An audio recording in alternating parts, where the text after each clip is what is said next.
Guys, welcome back to my YouTube channel. If you're new here, please welcome. So today I'm here nenyaya dziri kupisa, nyaya dzatenderera dziri kundengendedza mumastreets. You all know kuti kana ndauya pano ndauya kuzokuvigirai my latest ese ari kunetsa mukati menyika yedu yeZimbabwe.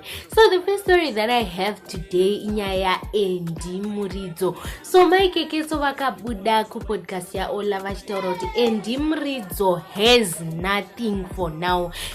Muridzo haagoni kutogara nemari, haagoni kutogara nemidziyo. He's been destroying everything, including Benz yaakatengerwa naSeWicknell. And Mike Ketso went on to mention kuti Benz iyi vana vake havana kutombobvira vaikwira kana kuigara. They don't even know the feel of the seats in the Benz.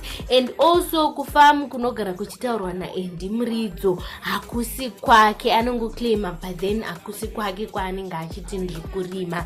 And Mike Ketso went on also kutaura kuti Muridzo haana imba yaanayo.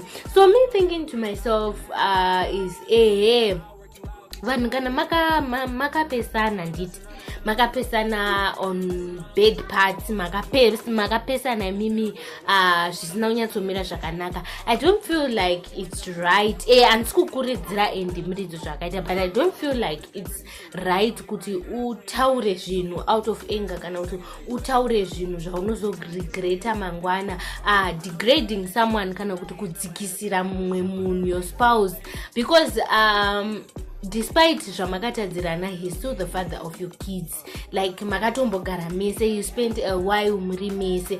Saka zvekuti uzotaura zvinhu zviri negative, all negative pamusoro pemunhu, I don't feel like it's right. And then on the other end, I feel like Muridzo should do better, including kuita bettering his life, his lifestyle, because moving from one woman to another, it shows kuti iwewe you are the one who is wrong, who needs to fix himself. Iye anofana kuzvigadzirisa pache zvake as a person, ochinja maitiro, because hopping on from one woman to another azvishandi, azvibatsiri. There's a point in life where you need to like settle down. There's a point in life where you need to fix things. There's a point in life where you need to kukoshesa ma priorities. Wozoti ma priorities from zvinhu zvisina basa ndeapi, kukoshesa family yako rather than kukoshesa zvenyika, kuda mafaro, because we all know Muridzo is a man of mafaro.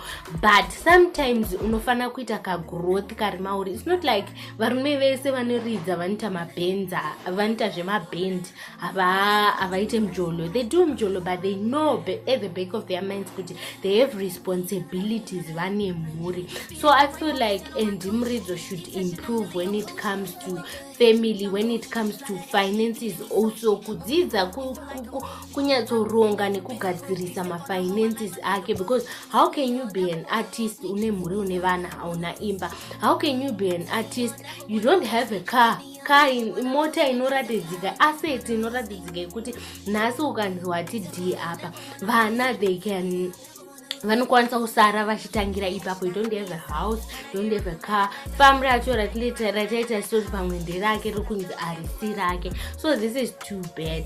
And then we move on to the next story that I have for you today. This one is a sad story rather of Tom Jones. So Tom Jones posted recently akaita mapost akawanda achitaura kuti he's not feeling well chichi. So a lot of people had mixed feelings about it. And then yesterday he came back achinyora message achiti inini I'm not feeling well.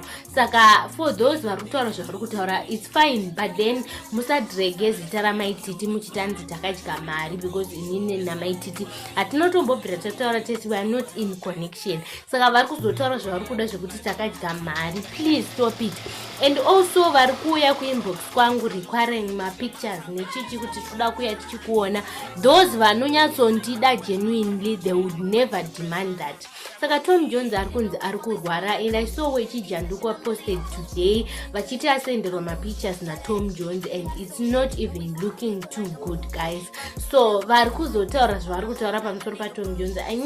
I think people should be mindful. Yes, ane mari dzemasters dzevanhu dzainadzo, but I think people should be mindful when it comes to what they say. Kana munhu achinzi ari kurwara, I don't feel like it's the right time for them to attack him. Munhu anokanganisa, who doesn't make a mistake? Tese tinotadza, but at the end of the day we need to consider humanity sevanhu. Tom Jones akakanya aituka vanhu achita sei, but then kana zvakunzi ari kurwara asi kunzwa mushe. Guys, let's just be back to humanity sevanhu. Thank you so much guys for watching. Make sure you like, comment and subscribe.